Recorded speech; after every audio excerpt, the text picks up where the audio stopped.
আসি। আপনারা দেখবেন গত পরশুদিন আমাদের উপরে যখন হামলা হয়েছিল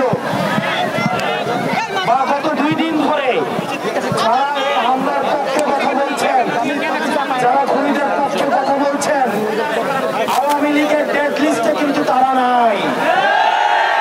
আওয়ামী লীগ বারবার বলে আমরা ফিরলে আমরা আপনাদেরকে নিয়ে পরবর্তী বাংলাদেশ গড়ব। আওয়ামী লীগের ডেড লিস্টে আমরা যারা আছি আমরা স্পষ্ট ভাষায় বলতে চাই, আওয়ামী লীগের সাথে আপনাদের ব্যবসাবাদী ছিল, আপনাদের বিপ্লবী ছিল, আপনারা একই সাথে ব্যবসা পরিচালনা করতেন, আপনাদের আত্মীয়তার সম্পর্ক ছিল।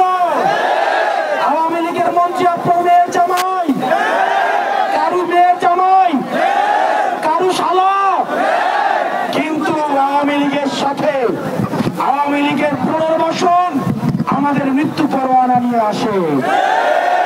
সুতরাং আপনি যেভাবে সুশীলতা দেখাতে পারেন, আমি আস্তাদ আব্দুল্লাহ আওয়ামী লীগের সাথে সুশীলতা দেখাবো না।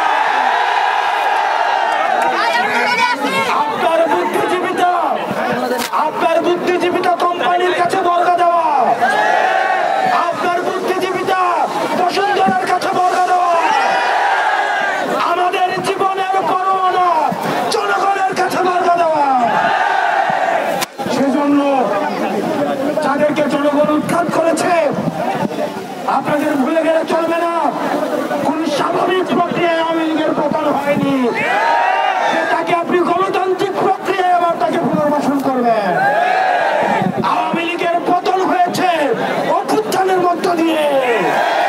সুতরাং আওয়ামী লীগের যে তওবার সুযোগ ছিল গত পরশুদিনে গোপালগঞ্জের ঘটনার পর, আওয়ামী লীগের তওবা করার সুযোগ হলো। মনে রাখতে হবে, কিয়ামত হয়ে যাওয়ার পরে তওবার কোনো কাজে লাগে না। সেজন্য আওয়ামী লীগকে অনেক সুযোগ দেওয়া হয়েছিল।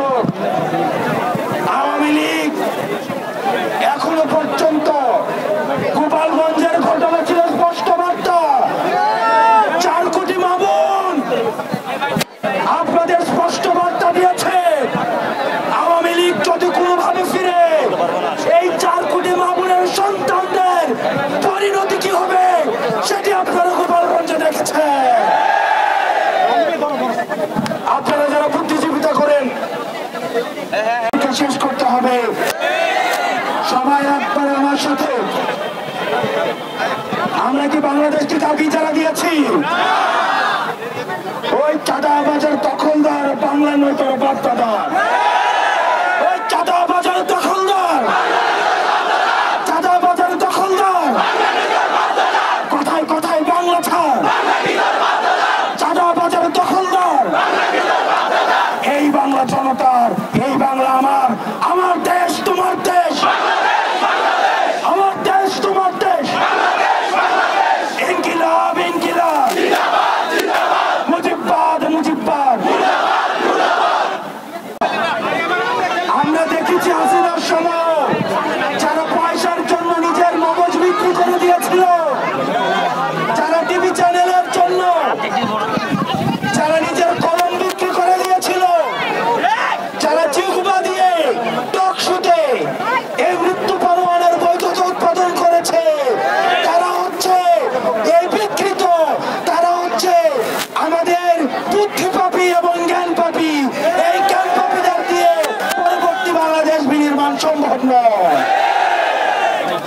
সেজন্য